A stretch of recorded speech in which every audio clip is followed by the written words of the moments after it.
सभी लोगों को नमस्कार। सोनू मोनू क्लासेस में आपका स्वागत है। और इस क्लास में आपको हम जॉब से संबंधित कुछ अलर्ट दे रहे हैं कि कौन सी जॉब इस समय निकली हुई है जिसे आपको डाल देना चाहिए ताकि आपको भविष्य में अच्छे भविष्य का निर्माण कर सकें। तो शुरुआत करते हैं। BPSSC ये जो है इसका फुल फॉर्म है Bihar police subordinate service commission. इसके माध्यम से कुछ जगह निकली हुई हैं। तो आवेदन प्रारंभ करने की तिथि है इसमें 5/10/2023। इस तारीख से आप आवेदन प्रारंभ कर सकते हैं। आज तो 1 तारीख ही है, 1/10/23 है, 1 अक्टूबर ही है, लेकिन 5 अक्टूबर से आवेदन प्रारंभ चालू हो जाएंगे। अंतिम तिथि रहेगी 5/11/23। अगले महीने 5 नवंबर को अंतिम तिथि होगी। फीस जमा करने की तिथि भी यही है 5/11/23। फीस का मोड जो रहेगा वो ऑनलाइन जमा करने का रहेगा। एग्ज़ाम तिथि बाद में डिसाइड करके आपको बता दी जाएगी। कभी कभी आगे पीछे भी होती रहती है। डिसाइड तो कर लेते हैं आज से 4 महीने बाद एग्ज़ाम होगा, लेकिन कई वजह से नहीं हो पाता है, तो इसलिए अभी क्लियर नहीं है। आपको सूचित किया जाएगा अगर आप फॉर्म को डालते हैं। अच्छा, इनका फ़ीस स्ट्रक्चर इनका क्या है, किस तरह से ये फ़ीस लेंगे इस एग्ज़ाम में। देखिए, जनरल OBC EWS और अदर स्टेट ये सबको 700 रुपये की फ़ीस देनी है इस फॉर्म को अप्लाई करने के लिए। जनरल यानी कि बिहार के जनरल लोग, OBC बिहार के, EWS ये भी बिहार के, और अदर स्टेट बिहार के अलावा भारत के जो भी राज्य हैं वहाँ से अगर कोई अभ्यर्थी अप्लाई करता है तो वो जनरल कैटेगरी में ही कंसिडर किया जाएगा और उसे 700 रुपये फॉर्म फीस भरनी पड़ेगी। SC ST 400 रुपये बिहार के, महिला अभ्यर्थी जो है बिहार की वो भी 400 रुपये। मोड फीस जो होगी ऑनलाइन होगी। आगे देखिए, इसी में उम्र जो इसमें कम से कम कितनी है, 20 वर्ष से, पुरुष की अधिक से अधिक 37 और महिला की 40 वर्ष ये उम्र रहेगी। इसमें कुल पद कितने हैं, 1275 हैं। ठीक है, ये SI के पद हैं। यहाँ आगे ऊपर मैं लिखना भूल गया हूँ, SI के पद हैं 1275 पद हैं। क्वालिफिकेशन शैक्षिक योग्यता क्या है इन पदों के लिए जो इनने रखी है, bachelor degree in any recognised university in India, मतलब भारत की किसी भी यूनिवर्सिटी से बैचलर की डिग्री हो, बैचलर डिग्री हो यानी कि ग्रेजुएट हो आप। ठीक है, ये इसकी क्वालिफिकेशन। और अधिक जानकारी के लिए नोटिफिकेशन अवश्य पढ़ें। आप याद रखें, कोई भी एग्ज़ाम अप्लाई करने से पहले नोटिफिकेशन उसका अवश्य पढ़ें, लाइन बाई लाइन अच्छे से पढ़ लें, क्योंकि अप्लाई करने के बाद अगर सिलेक्शन हो जाता है और नोटिफिकेशन में किसी शर्त के हिसाब से आप बाहर हो जाते हैं तो काफ़ी बुरा लगता है। इसलिए पहले से ही ये सारी चीज़ें देखें कि क्या वाकई आप इसमें एलिजिबल हैं, और एलिजिबल हैं तभी फॉर्म डालें। इससे आपके समय, ऊर्जा, पैसे सब चीज़ की बचत होगी। आगे इसी में बता दें कैटेगरी वाइज डिटेल्स क्या है SI की। ये जो SI के पद निकले हैं, कैटेगरी वाइज डिटेल्स SI, यहाँ मैंने लिखा हुआ है SI सब इंस्पेक्टर। तो अनरिजर्व हैं 441, मतलब बिहार के जो जनरल के कैंडिडेट हैं 441 हैं, और इसमें अदर स्टेट भी अप्लाई कर सकते हैं 441 पे। ठीक है, ये सब के लिए कितने हैं, 441 पद हैं। EWS के लिए 111 हैं, EBC के लिए 238 हैं, OBC के लिए 107 पदों को रखा गया है, और BC जो फीमेल है उसके लिए 82, SC के लिए 275, ST के लिए 16, और ट्रांसजेंडर उनके लिए 5 पदों को परमानेंट रखा गया। ट्रांसजेंडर आप समझ रहे होंगे, कुछ समय पहले 4-6 साल पहले ये निर्णय आया था कि ट्रांसजेंडरों को भी इसमें सरकारी नौकरियों में मौका दिया जाएगा। उसी के तहत 5 ट्रांसजेंडर फिक्स हैं, SI बनाए जाएंगे वो भी। आगे बढ़ते हैं इसी में। देखिए क्या है, फिजिकल टेस्ट के लिए जो मानक या मान लिख दिया मानक है, उन्हें नोटिफिकेशन में ध्यान से पढ़ें और समझें तभी फॉर्म को अप्लाई करें। देखिए, एग्ज़ाम में आपके फिजिकल टेस्ट भी देखा जाता है, जैसे हाइट कितनी है, हाइट के बाद आपका सीना कितना है ना, आप दौड़ते कितना है ना। तो ऐसे करके फिजिकल, क्योंकि पुलिस की जॉब है तो पुलिस में शारीरिक स्वस्थता भी ज़रूरी है, तो इस वजह से कोई गंभीर बीमारी तो नहीं है। तो ये सारे मानक हैं, आप नोटिफिकेशन में देख लें आपके साथ ये सब लाइव हो रहे हैं कि नहीं हो रहे हैं, तभी एग्ज़ाम को डालें।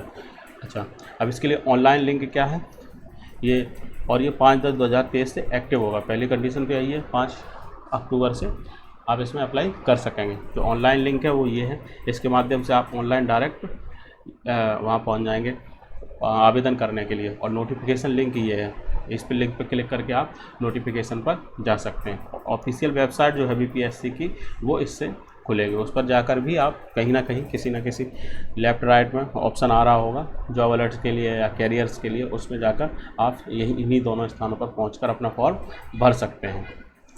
तो उम्मीद है आपको ये जॉब में डालने के लिए कुछ जिज्ञासा जागी होगी, ताकि आप लोग इसमें अप्लाई करके आप SI बन सकें। SI काफ़ी सम्मानित पद होता है पुलिस विभाग में और काफ़ी काम और जिम्मेदारी भरा है पद है। तो डालिए, भविष्य में अच्छा लगेगा, इसमें समाज सेवा करने का पूरा मौका मिलता है, याद रखें। अब यहाँ तक तो चलो कैरियर की बात थी, हमने सोचा कुछ आपको और भी चीज़ें बता दें। अब मान लो आपको SI बनना है, अब आप तरह तरह के विचार हैं, आप सोचते इसी को ध्यान में रखते हुए मैंने आपके लिए लाइन लिखी है। इसे टैगलाइन बोल सकता हूँ मैं, या मेरी तरफ से टैगलाइन हो गई, जैसे सोचो कम काम करो ज़्यादा। मतलब ये है कि बहुत से लोग दिन भर बैठे खाले पीले जाने कहाँ की बातें सोचते रहते हैं, खासकर जो स्टूडेंट होते हैं या जो अपना कैरियर बना रहे हैं। पता चला उनका 24 घंटे में से 5 घंटे बेकार का सोचने में ही चला गया, कहीं भी निकल गए सोचते सोचते बैठे हैं बेकार। कुछ पढ़ रहे थे, कहीं और निकल गए फील्ड में, सोच रहे हैं हम ये करेंगे, हम वो करेंगे, ये बन जाएंगे तो ये करेंगे। जैसे मान लो कोई कैंडिडेट है, मान लो SI का ही ले लो, SI का पद है, कोई कैंडिडेट का मुझे SI बनना, अब वो SI बन के फिर सोचता है कि SI बन जाऊंगा, वर्दी पहनूंगा, लोगों से मिलूंगा, है ना, अच्छे काम करूंगा, मुलजिम को पकड़ूंगा, है ना, इस तरह से सोचने लगे। अरे भाई पहले बन तो जाओ, बेकार के सोचने में क्या रखा है। जब SI बन जाओ तो SI की तरह काम करना, एक बार डिसाइड कर लो मुझे क्या करना, अब बार बार उस चीज़ पे क्या सोचना। बस यही मैं यहाँ पे आपको समझाने का प्रयास कर रहा हूँ। सोचो कम करो ज़्यादा से तात्पर्य है, कुछ लोग सोचते तो बहुत हैं कि ये कर लो वो कर लो, किंतु काम को करना शुरू नहीं करते, जिस कारण उनका काम कभी पूरा नहीं हो पाता है। इस कंडीशन वो हमेशा कन्फ्यूज ही बने रहते हैं, वो अलग ही ख्यालों दुनिया में ही खोए रहते हैं, जिसके फलस्वरूप कभी सक्सेस नहीं पाते हैं। और क्या होता है, वो सोचते ही रहते हैं, पढ़ने के समय पर भी सोच रहे हैं, कल एग्ज़ाम है वो सोच रहे हैं, तैयारी नहीं कर रहे हैं। भाई एग्ज़ाम कैसे निकलेगा, तैयारी करने से, ना कि सोचने से। तो आपने सोच लिया कि आपको PCS बनना, मान लो हमने यहाँ पे एग्जाम्पल लिया, तो अब सोचना बंद कर दो, जितना ज़्यादा हो सके उतना काम पढ़ाई करो, जितना भी समय मिले पढ़ाई करो। अब बार बार ये क्या सोचना, अब बैठ गए खाली पील का मैं PCS बन गया हूँ। कुछ लोग ऐसा फील भी करने लगते हैं कि मैं PCS बन गया हूँ। अरे पहले बनो, तब उसके बाद आगे काम चलेगा ना। तो वही मैं कहना चाहता, ताकि अपने लक्ष्य को हासिल कर सको। सोचने का काम खत्म, सोचने का काम इतना था कि तुम्हें बनना क्या, तुमने डिसाइड कर लिया मुझे PCS बनना या SI बनना, आपने डिसाइड कर लिया, बस ये सोचने का काम था। इसके बाद करने का काम चालू था। मन में कोई भी नेगेटिव विचार आए तो तुरंत उससे दूर होकर पॉजिटिव विचार के साथ अपने काम पर लग जाओ और PCS बन जाओ, या जो भी आपका लक्ष्य है वो बन जाओ। ऐसा नहीं है, कई बार क्या होता है, काम शुरू करने के बाद बीच में आपको लगता है कि यार ये मुझसे ना होगा। जब आपको ये लगे कि ये मुझसे नहीं होगा, समझ लो आप आगे बढ़ रहे हो, आप वहीं पे डटे रहो, फिर एक समय ये लगेगा ये मुझसे हो जाएगा। क्योंकि जब भी कोई व्यक्ति किसी काम को शुरू करता है, धीरे धीरे समय के साथ उसके ना होने के विचार मन में पनपने लगते हैं। ये एक प्राकृतिक है ये चीज़, कि मतलब जैसे आज तो हम एनर्जेटिक हैं, मन में किसी ने मोटिवेट कर दिया तो अंदर से ये लग रहा कि नहीं है, ये काम को कर लूँगा, मैं ये काम को कर लूँगा। लेकिन धीरे धीरे टाइम समय गुजरता है, 1 day 2 day 3 day 4 day 5 day, ठीक है, 10 डेज 15 डेज 13 डेज, फिर इसके बाद 1 मंथ 2 मंथ, फिर 5 मंथ, फिर 6 मंथ। इस तरह से जब समय गुजरता है, क्योंकि एग्ज़ाम में सिलेक्ट होने की प्रक्रिया कम से कम 1 ईयर्स लगा देती है, और इस 1 ईयर्स तक अपने आप को बिना डिमोटिवेट हुए या बिना रुके काम करना काफ़ी मेहनत का काम है और काबिल तारीफ़ का काम है। तो बस आप इतना याद रखें कि बस हमें डिमोटिवेट नहीं होना।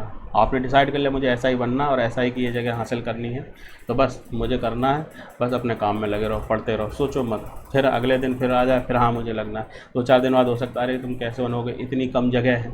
तो भाई जगह कम से मतलब नहीं रखता, आपको तो एक ही सीट चाहिए, सारी सीटें थोड़ी ना चाहिए। 144 भी मान लो, अगर जैसे अनरिजर्व पे 144 सीटें इसमें दिखा रहा है, तो 144 पॉसिबिलिटी है ना आपके लिए इस सीट में। 144 में से आपको एक मिल जाए, क्या करना, बाकी खुदा जाने, जिसकी किस्मत होगी या जिसकी मेहनत होगी उसको मिलेगा। इसलिए मनुष्य को ध्यान हटाते हुए यह कहकर आगे बढ़ जाना चाहिए कि होगा ज़रूर होगा। जब भी आपको लगे कि नहीं मैं नहीं कर पाऊँगा, मन से अपने आप तुरंत कहे नहीं मैं कर लूँगा, मेरा ये काम है, मैं इसको निश्चित ही कर लूँगा, मुझे ये SI या PCS या IPS जो भी आपको बनना है मैं कर लूँगा। और लगातार लक्ष्य के लिए काम करते रहना चाहिए, मतलब अपने लक्ष्य का पीछा करते रहना चाहिए। देखना निश्चित ही आप जीत हासिल करेंगे। उम्मीद है आपको ये हमारा मोटिवेशन से संबंधित ये सेक्शन भी आपको पसंद आया होगा। अगर आपको पसंद आया तो वीडियो को लाइक और चैनल को सब्सक्राइब अवश्य करें। जल्दी आपको मिलते हैं नेक्स्ट वीडियो में। Thanks all of you.